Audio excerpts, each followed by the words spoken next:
Peggy 16.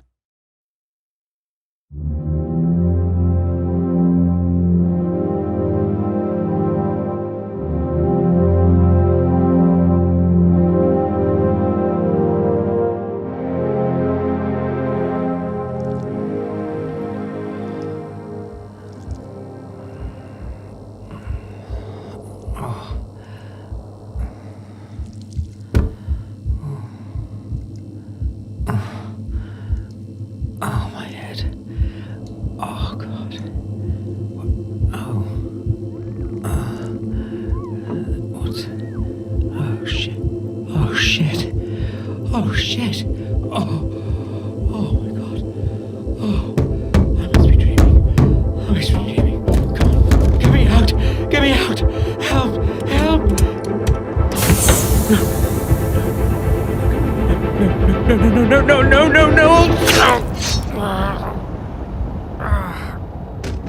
No. Welcome, or vítejte, how you would say in the Czech Republic. My name is Toby, and today I will take you on a brief tour through the fantastic world of The Last Oricru. The Last Oricru is an action RPG with a strong emphasis on a dynamic storytelling that is driven by players' decisions. If you manage to survive, that is. Welcome to the beautiful world of Vardania, a planet in a distant galaxy in which what we consider a medieval world and a science fiction world collide. You are taking the role of Silver, one of only a few humans that are roaming this living and breathing world. Why you shipwrecked on this planet and why you were just woken up from your cryo chamber is yet to be discovered. When I said living and breathing world, I'm of course admiring how cool it looks. However, behind the shining facade, a massive civil war and strong oppression rages.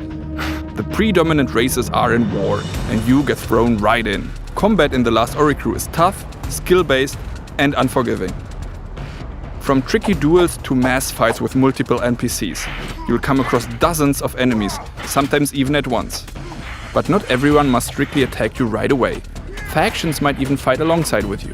Everything depends on your relationships you were building up beforehand. The Last Oricru introduces one- or two-handed weapons, shields and maces, and even magic. But you can always get good and level up, right? The Last Oricru offers a deep skills-based RPG system. Collect essences from fallen enemies and invest in one of 6 skills, which should make your life a little easier. It's simple but very effective. Don't drown in statistics and overly complex skill trees. Just loot, level and repeat. Now, let's take a look on something really cool. The Last Oricru offers a unique playthrough for everyone. Depending on your choices, you're not only influencing the war, but also create your very own story in Vardania. Every choice matters, and you can come to multiple possible endings. In this situation, the Queen is about to visit the monastery in which we woke up earlier. Our task was to hide one of the illegal magic items from her. There you go. You don't know why, you don't know who those people in the monastery are, neither who that queen is. So you're offered to make a decision.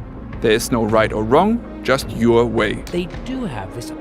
Well, there was a wrong answer for poor Tobias here, but according to your decisions, the story will unfold in a certain way. Okay. Poor Jeffrey here suffers from your decision as well, but this is not a game over. This is your way, and you will have to go with it. But what if we would choose differently? Let's lie about the lightning rods. We end up in the same cellar, let's call it the safer end. Oh, and see, good Toby is still alive, well, more or less. And our story continues from here. We just showed you 2 options, but believe me, there are way more. Tobias, for instance, needs healing. Will you give it to him? Or will you rather trade it for better equipment? Will you help Toby escape and watch his story unfold? Or do you kill him right in the beginning and loot his corpse? Sorry Tobes, but money rules the world. The decisions you can make in The Last Oricru are influencing your entire playthrough. If you decide to rather give the medkit to the Ratkins, they will not attack you, but stand on your side. On the contrary, anger them, and you will have more enemies, but also more loot, more XP, but also, well, eventually more deaths.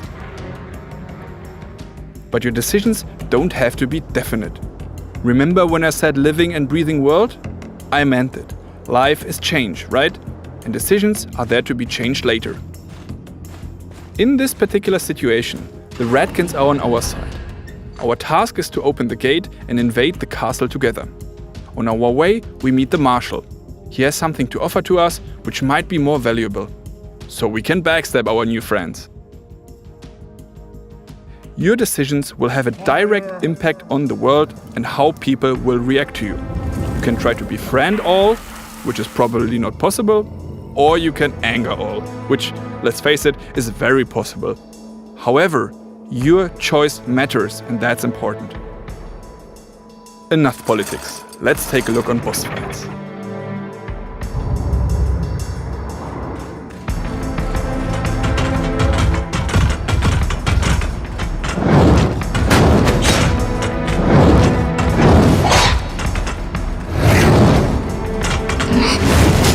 And of course, they are hard and unforgiving.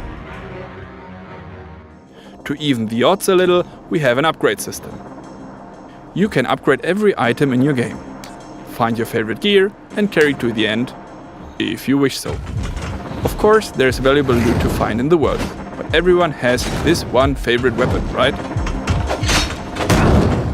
And see, the fight looks already way better. However, it seems like the spider is still too hard for silver. In cases like these, you need a partner in crime, which leads me to the second major feature of The Last Oricru, which is couch co-op. The Last Oricru is designed as both a single player and a co-op experience. What is even cooler is that there are hidden mechanics and features that can be only triggered in cooperation. The spider from before is still a tough challenge, but with 2 players we can trap her and get an easier kill on her. You can win together or fail miserably. The game does not get easier per se, it just offers you another way to approach things. And who doesn't want to slide through enemy hordes with a buddy? You don't have to be together the whole game. You can start with a friend, play alone for a bit, and finish together later. Hop on, hop off. The game will of course adjust accordingly and will be challenging even for 2 players. And that's it? Now, let's recap. The Last Oricru is an action RPG with a strong emphasis on the dynamic storytelling that is driven by players' decisions. Waking up in the living and breathing sci-fi medieval world of Wardania, players find themselves in the middle of a civil war for supremacy over the planet. Skill-based combat, mass fights, and a dark conspiracy overshadow the once so peaceful land. Define your own path, side with the different factions or betray them. Influence the outcome of the war, as your choice matters. The Last Oricru is designed as both a single player and a co-op experience.